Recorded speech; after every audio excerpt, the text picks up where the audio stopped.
A black man was lynched today. Marcellus Williams was executed by the state of Missouri despite DNA evidence that could have exonerated him. Governor Mike Parson rejected appeals to halt the execution, citing the court's previous rulings.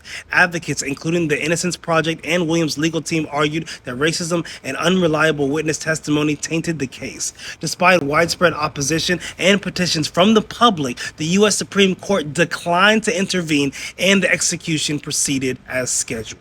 Even the county prosecutor, Wesley Bell, publicly advocated for Marcellus Williams' execution to be halted. In January 2024, Bell filed a motion to vacate Williams' death sentence, citing new evidence that suggested Williams' innocence. He emphasized serious flaws in the trial, such as unreliable witness testimony, racial discrimination in jury selection, and the fact that DNA evidence did not link Williams to the crime. Essentially, Marcellus Williams' execution can be seen as a modern-day lynching due to its racial injustices and disregard for evidence that could prove his innocence, the racial bias in the trial, an all-white jury, and the reliance on false testimony echo historical lynchings where black people were punished or killed without fair trials. Despite DNA evidence that contradicted his conviction, the legal system and Missouri's governor pushed ahead, reflecting the systemic racism that has historically denied black people justice, much like in lynching cases from the Jim Crow era. I already know people are going to say that it was a failure of the justice system, but please do not say that because it would be historically